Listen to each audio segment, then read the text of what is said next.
Paul, there was clearly a lot of pride after the Liverpool game on Wednesday, and we spoke about that after the game at Anfield.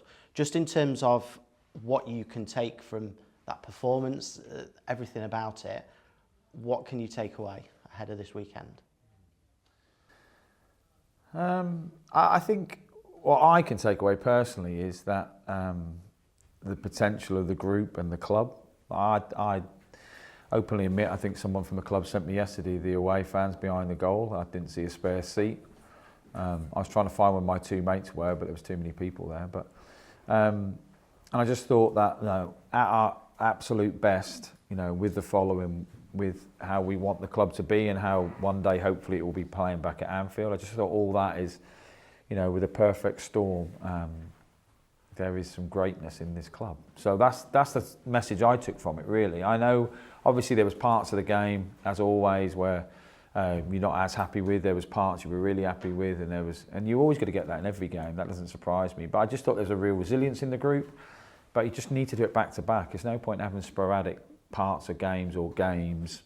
You have to try and perform back to back. And at the moment, the one forgiving feature I'll give the lads is that we are using the same players week in, week out. Like, hence why at the game I had to take off a Colo, I had to take off a Nat, and Corey, because we're asking these players to play, you know, 3 times a week consistently. So I will give them that benefit. But as a group, they're amazing to work with, and you know, they can perform when called upon. So that's the sort of message that I got, that, look, wow, if we could get this team to winning every week, we'd have the place rocking. You spoke afterwards about after the Lord Mayor's show this weekend at MK Dons. How do you continue to get that message excuse me, across to the players? Is it a case of just reinforcing the message to them, just how important it is now to go and back things up and not make Anfield, in terms of that performance and resilience, a one-off? Yeah, I mean, I'm lucky that I've got a lot of experience in the room, a lot, so that helps. So they've all played in them games, and you can tell them so many times, they're humans. There's no guarantee that, you know, they'll perform at any level. You don't honestly know. You pick the team, you coach them, you speak to them on their own, you try and motivate them, you try and do different things. But in fairness, all this aside, it's always about, and I get it, it's always about like what we do, and so it should be to a certain extent. However, MK are working just as hard to win their game. So the fact that if we don't perform as well, in some people's opinions, come Saturday, let's say, it might not be the fact we haven't, it's just the fact that the opposition perform really well. And sometimes that is how football is. We can only try and get the lads to a level. So look, I appreciate they will be a little bit mentally tired. They won't be today. Yesterday everyone was a little bit on edge.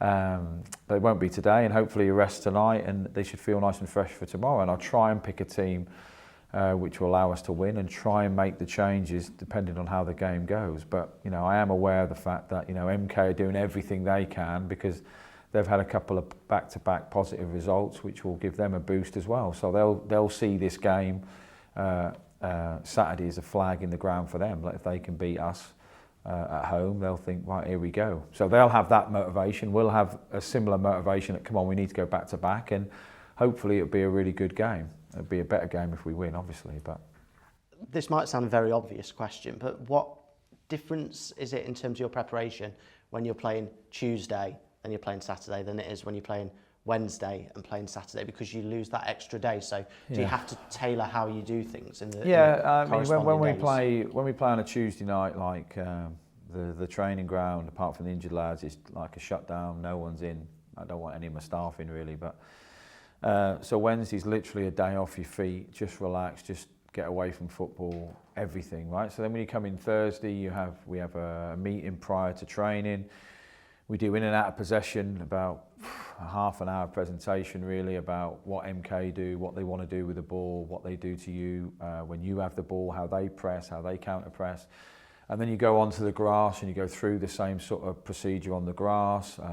The lads who played drop out after the tactical part, the other lads train. And then on the Friday, you do something similar, we do anyway, strengths and weaknesses of the opposition and other ways that we think we can hurt them, and then we go back on the grass again. Whereas when you play on a Wednesday night, you're in on a Thursday, and obviously the fans who went know the disruption on sleep, because everyone didn't get to sleep probably till about 2 o'clock, and then you're in, and you can't really take the lads on the grass. You can't. You can show them the meeting, whether they take it in as well, because everyone's exhausted really, you know. So you can't do anything on the grass. You just train the lads who didn't play much. So I think I had about 6 on the grass yesterday, and then today we do another meeting, and then we try and fit a lot more in on the grass. But you don't want to fit too much in on the grass because you're aware that they're carrying fatigue and they want to be football fresh and mentally fresh. So so it does change it. It's not doable, but it's not ideal. And that's why I've never liked it, and I've moaned for years, and I feel sorry for when it's the other way around, that if you're a Wednesday away team playing against a team that's played at home on Tuesday, the difference is big. So hence why our performance has to be even greater from what we can get out of the lads to compete. MK Dons then, what do you like about them? What's your opinion on them? Clearly, if not at the start to the season they would have liked, but they lost some key players in the summer. Yeah, well, I've always liked Liam, the manager, really good bloke. He's had a really good coaching career, got a good staff. He has a style, a DNA, how they want to play. And their team did get ripped apart. I thought they thoroughly deserved to go up last year. I did feel sorry for them, to be fair.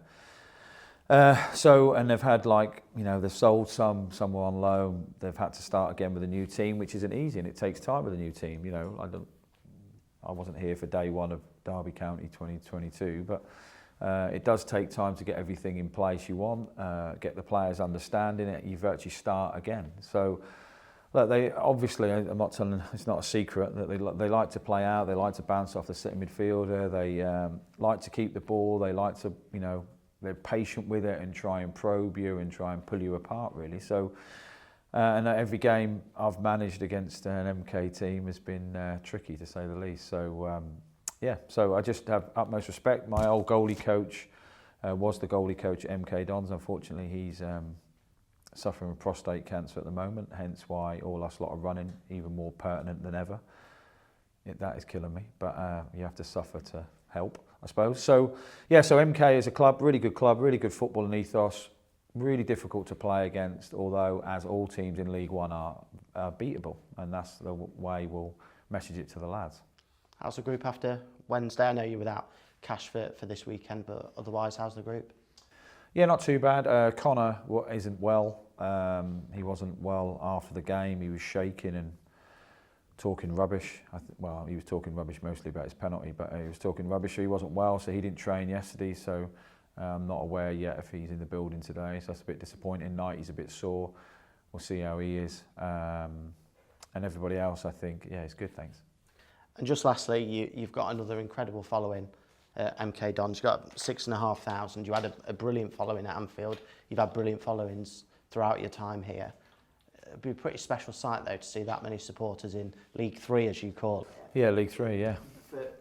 It's just phenomenal backing. Yeah, I like the way you say, like me, like I'm Elton John. I mean, I think you mean the team, but yeah, it's pretty amazing. I mean, like I said earlier in the conversation, I got someone sent me a video clip because I like to use it in team meetings, and I said to the lads before the game that if you perform well, you'll know because your fans will clap you off.